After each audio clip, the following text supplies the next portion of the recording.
Association, and would like to welcome you to this session that we're about to present, which is known as our lightning round session.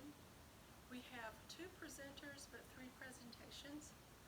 One of the presenters is Wesley Roberts, and a little bit about Wesley is that he is the professor of music at Campbellsville University, where he teaches courses in piano, organ, and musicology.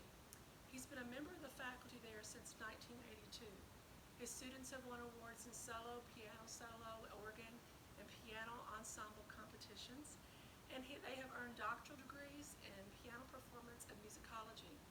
He's presented concerts throughout the United States and in Europe and in China, including premieres of works by the Dutch composer Hans Quizek, which I am probably mispronouncing that, Johann von Kempen, and Kees Wigelaar, and the American composers Tom Johnson and James Moore. Wesley is the co-author of some books that he wrote with Maurice Hinson, Dr. Maurice Hinson, called The Piano and Chamber Ensemble, the 2nd edition, and The Guide to the Pianist Repertoire, 4th edition. The Pianist Dictionary, the 2nd edition, which is a newly published book, just came out in 2020. He has been serving as a visiting professor at the French Piano Institute in Paris and at Shanghai Normal University, and as organist of the Calvin Presbyterian Church in Louisville and First Baptist Church in Somerset, the latter two for nearly a decade. He's a busy man. In addition, he has been president of 3 professional organizations, including the Kentucky Music Teachers Association, which granted him his 2005 Distinguished Service Award and the 2012 Distinguished Teaching Award. Dr. Roberts is also the recipient of the 2013 Campbellsville University Distinguished Professor Award. And just on a side note, we were in graduate school together. He was working on his doctoral studies as I was working on my master's studies with Dr. Maurice Hinson. So we welcome Wesley to present 2 of the lightning round sessions. One is called Once Upon a Time, and it is discussing and showing the instruments from a collection that Campbellsville University has.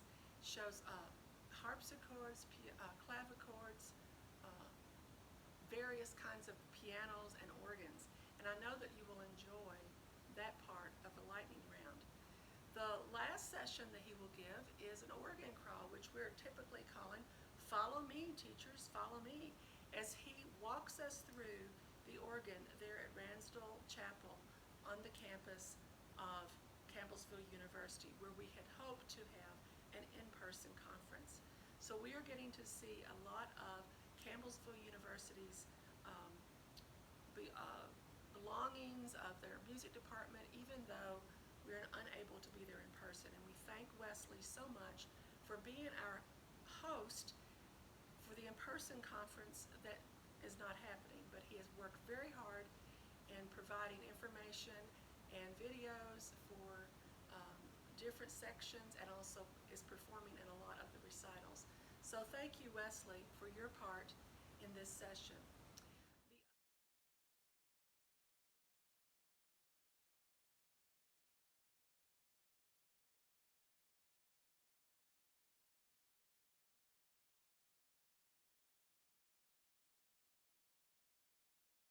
Welcome to all Kentucky music teachers and guests. We're here in the Geens Recital Hall at Campbellsville University to look at some of the historic keyboard instruments. This facility is one which seats about 200 people, and several of you were perhaps here in 2014 when we hosted the conference at our last time, and we were celebrating the tricentennial of the birth of Carl Philipp Emanuel Bach. Let's slip over to the harpsichord for a moment and see what it looks like. This harpsichord was made by John Chalice, and it was commissioned by Professor Doris Bickle of University of Louisville back in the mid to late 20th century. It sat in her office, as I understand, for many years and was played as well as taken to concert halls for performances. It features not only 2 manuals, but different stops that can be used with the different manuals, 4-foot, 8-foot, and 16-foot stops. Plus it has a nasal sound and a mute sound. Let's listen to just a little short excerpt from a Scarlatti sonata to see some of its capabilities.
We've now arrived at our forte piano, and those of you who were attending the 2014 conference heard a presentation on CPE Bach, which I gave, and used this instrument.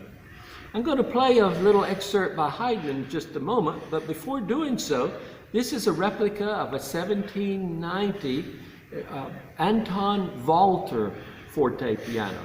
Walter, along with Stein, were the 2 principal forte piano builders in Vienna. And Walter, who was of German origin, sold one of these to Mozart, and Beethoven owned one, briefly at least, early in life. It is a unique instrument, as you might imagine. The pedals for it, that is the damper pedal, is not at the feet, but instead it's at the knee. And as you can perhaps see, the dampers are just lifted up there. There's also a mute, so when you have regularly, the mute sound goes into effect. When you begin to read the instructions for playing Beethoven's Moonlight Sonata, you'll see that he says to play without the mute. And this is the mute he had in mind. Listen to this little excerpt from Haydn Sonata.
We're now in the Vogue Farrar Historic Keyboard Room, still here at Campbellsville University in the Gosser Fine Arts Center. The Farrars were collectors of keyboard instruments and brass instruments. In particular, American instruments from the 19th century. We have been given 3 square grand pianos by the Farrars, and this is the oldest one here. This is a Canabi and Gaelic instrument from the 1840s. And the keyboard is, of course, not quite the full 88 keys. In fact, none of the 3 instruments we're going to look at are complete 88, but it's going to be growing as we go along. The instrument was made in Baltimore. When we turn over here to this side, we see the Agert and Bobbeth instrument, also made in Baltimore. A larger instrument, more ornate in many ways from the casework. Candle stands here on the side for these. And the uniqueness of this particular instrument is that very few are left in existence. The Agert and Bobbeth company only lasted a very short amount of time. We have documentation to show that this instrument was owned at one time by Robert Hunter, whose portrait is here on the wall.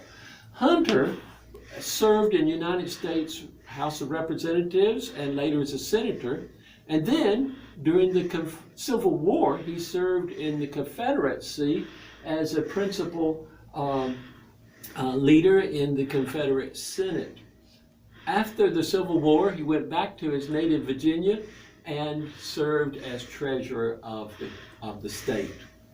So we have this large instrument. This one, by the way, dates from the 1850s, which was, of course, before the Civil War, but at least he brought it, as we understand, for his daughters to learn to play.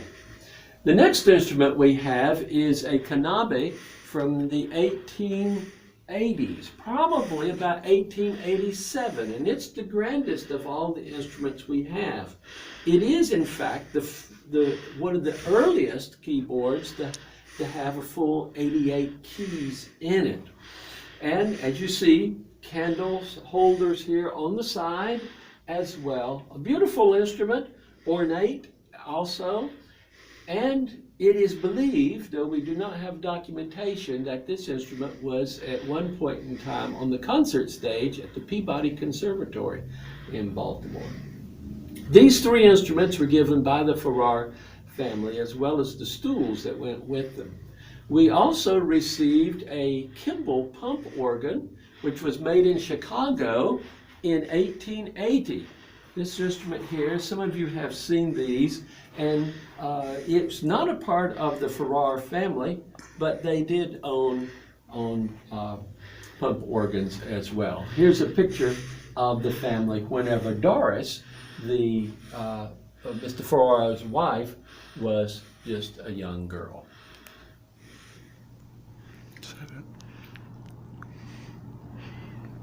We're now in Our Lady of Perpetual Help Catholic Church. It happens that the Farrar family also gave us this nice one manual mechanical action organ, pipe organ, which was made by August Pompitz and his firm in 1875, also in Baltimore. Baltimore, by the way, was an important city of keyboard instrument building. The instrument is in the church, which is just next door to the Gossett Fine Arts Center, because they had room for it and we didn't have enough room in the Fine Arts Center. We have a wonderful marriage here in the sense that the university uses the organ during the week and the church uses it for Mass on Sunday and other special occasions. Here's just a little sample. It's 10 ranks, 1 rank for the pedals, and then 9 for the keyboards.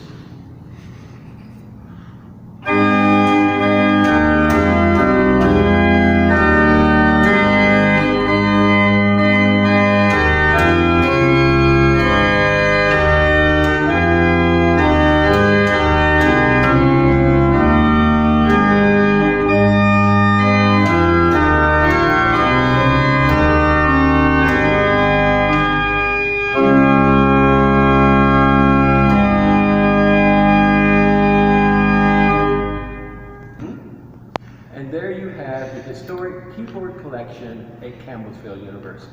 Thank you for watching.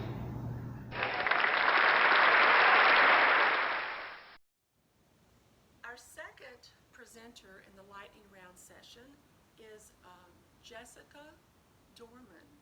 She is a native of Calera, Alabama, and is an adjunct piano and voice instructor at Indiana University Southeast. She also maintains a private teaching studio at her home in Louisville.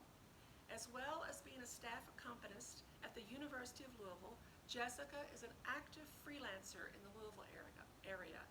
She has played with the Louisville Orchestra and is a core member of A Total Ensemble. Jessica holds a Master of Music degree in piano performance from the University of Alabama and a Bachelor of Music degree in piano performance from Samford University.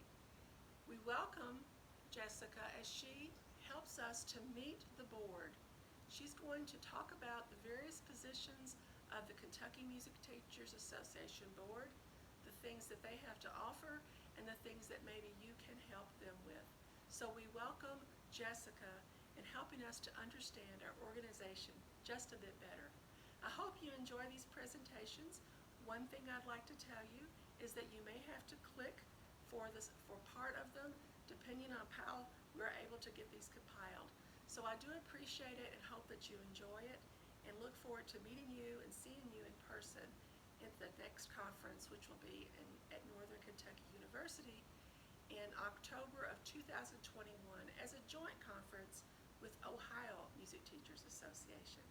Thank you for watching.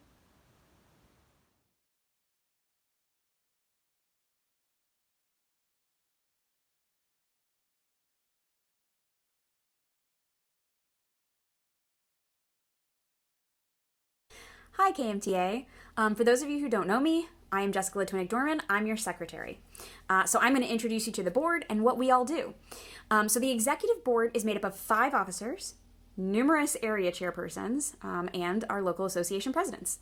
So our 5 officers are the president, and this is an election year. So currently our president is Zach Lopes, but after we vote, our president will be Nina Baldur. So the president presides at all business meetings of KMTA. They appoint area chairpersons and committees as needed, and they act as our liaison with MTNA. So they attend divisional and national meetings of MTNA, and they respond to all official correspondence from MTNA. The vice president, president-elect, is currently Nina Baldur, and I believe we're nominating Natasha Pence.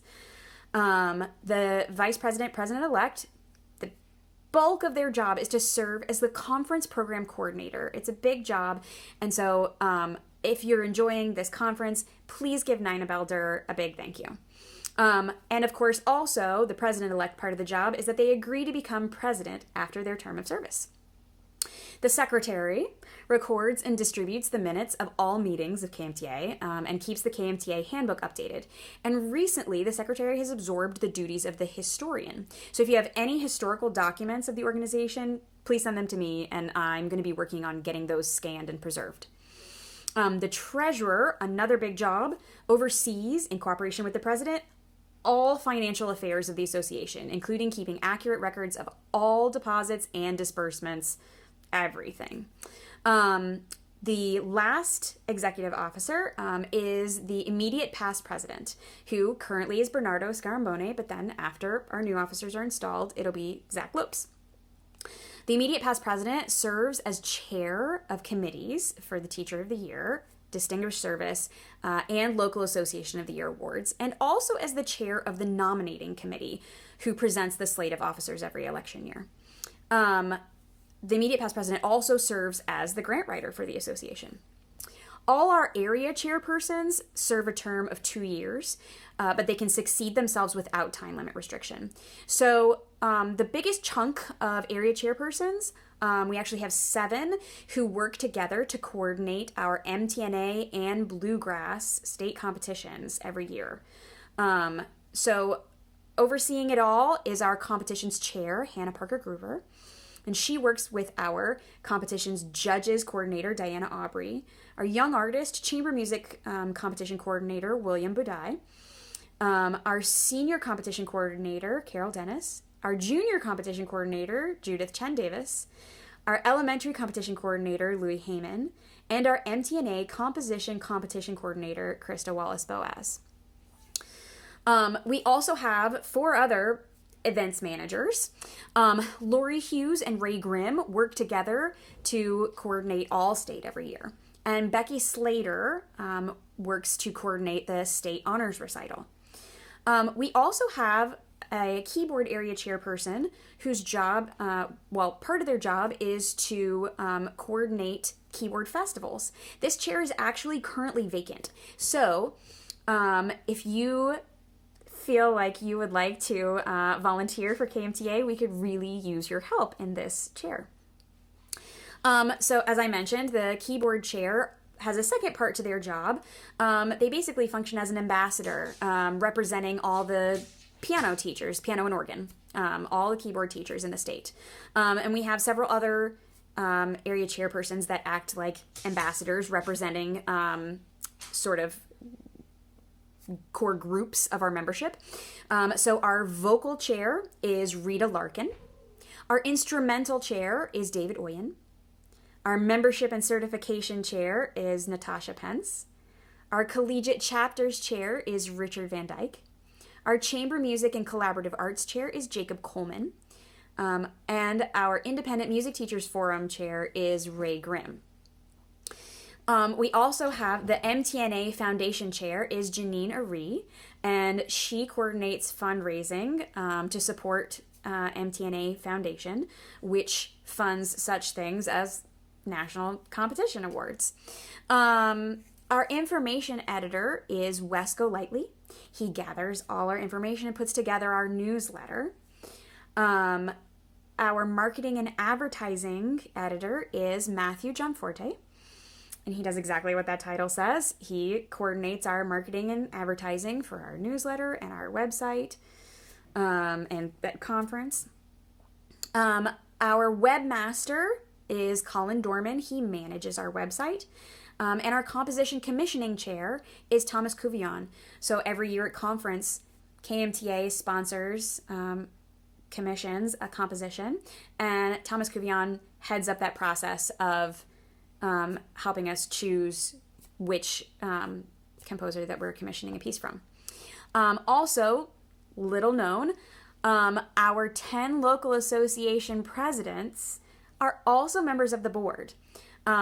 They're invited to attend every board meeting and report on what's going on in their local association, as well as tell the board what their local association needs are.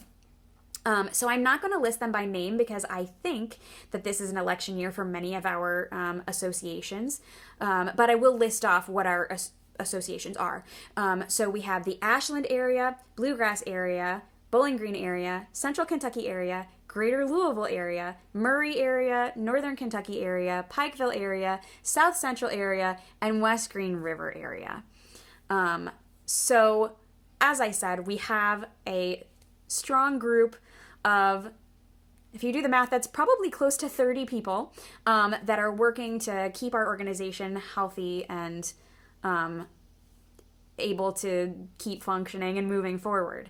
And if anybody, any of our members, feels a calling to help serve in any one of these positions, please let us know. We are always grateful for all the assistance that we can get.